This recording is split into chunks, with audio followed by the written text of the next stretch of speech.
Hi, this is John Reed of JohnnyERP.com, and I wanted to talk with you again about Google Reader because I was thinking tonight that, man, I was really mad about Google Reader when I first had to get started with it because it was kind of a forced march because NewsGator shut down their feed that I was using.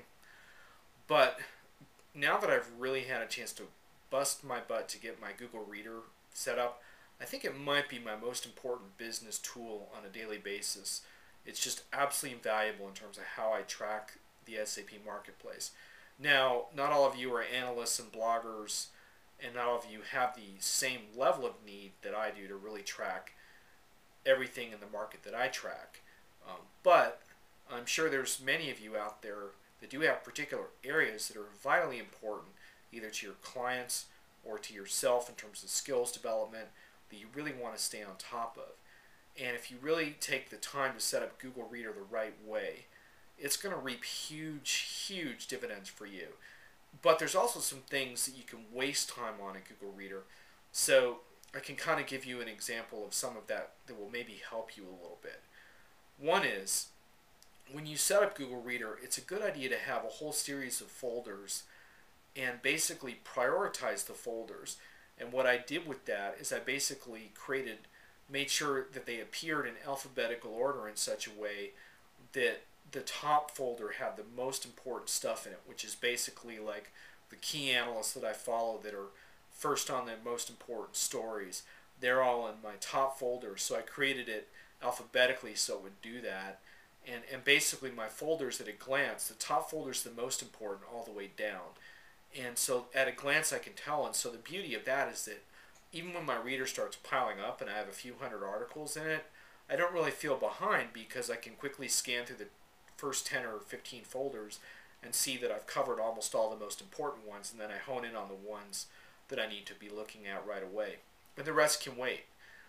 So prioritizing that is extremely important. The other thing is that I used to spend a lot of time tagging stories, and that doesn't really make a lot of sense because the tags don't really matter all that much. The Google search within Reader is extremely powerful. So as long as you're starting to track these stories, you're going to accumulate this powerful internal search mechanism you can use to track stuff down later. So you're not going to need tags, so don't waste a lot of time on tags. Now, just remember that you're only going to be able to search what you can see.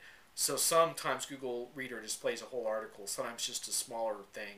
Some of it is settings you can adjust, but the point is, if you're concerned that a particular search term is not going to be found in the little excerpt that you see, then maybe you would tag it with that term. But don't go overboard on tags because it can be kind of a waste of time and can be cumbersome with managing the tags I found. So I don't tag stuff nearly as much as I used to.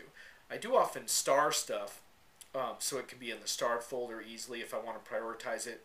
And then I have a couple tags I use a lot, like one for stuff I want to tweet, so I can quickly find stuff I want to share with other people. And then I have a sharing option within Google Reader where I share with those who want to subscribe to my Google feed. I put a little annotated note with each thing I share, and I put it out there, and you can actually subscribe to that in a couple different ways. It's John ERP Newsfeed on Twitter, or you can find my Google Reader feed also, and you can find that on my website on the home page on the right hand side, so you can track that yourself if you want. Now, a few other things that can be incredibly valuable here. It's not just blogs that you might subscribe to. You can construct all kinds of really cool keyword searches. I have a bunch of news feed searches around topics, like Yahoo's got a great news service for topical RSS feeds you can use. I have a lot of stuff set up with Twitter, so particular Twitter keywords that are really important to me I follow. One big thing for me is self-education, so I have Twitter keyword searches on SAP webinars and podcasts. Ever since I found those, I keep getting all this amazing stuff I never would have found. And that's part of the value of Google Reader, is that you think you're catching stuff on Twitter, but man, you're always missing a lot. And yeah, some Twitter apps can store that stuff for you, and they can do some of these same things, but I just like having it all in one place in Google Reader. So it's easy to do because Twitter can create all those RSS feeds for you. So think about which key terms in Twitter you absolutely don't want to miss anything that's mentioned about, and put those in there. That can be incredibly valuable. The other thing is I use Google Reader as sentiment analysis for clients. So for some clients I've done this as a paid project. Other times it's more something I've done on a smaller scale version. But what you can do is you can port all the RSS feeds pertaining to a particular client in terms of topics or keywords, and then you can monitor those on an ongoing basis and then alert your clients or alert your employer or whatever of any keyword monitoring that you think they should be paying attention to, and this can be enormously valuable. So that's something that I really monitor, and Google Reader has that all set up for me. In fact, in my case, what I usually do is I set it all up in a friend feed room and port all the feeds and keywords into there and then pull one RSS feed into Google. But you don't need to do that. You can put them all into one Google folder too. Either way, it accomplishes the same purpose. And the bottom line is that you can track stuff really good that way. And you're going to come off like really smart, because some firms charge thousands of dollars for that kind of analysis. And you can do your simplified version of it on the fly in Google Reader. You'll feel like a pro. So this way, this really helps you. And if you do it that way, you don't have to worry all the time about, oh my God, I'm falling behind on my feeds. As long as you're tracking your key stuff and some other stuff is piling up, that's okay.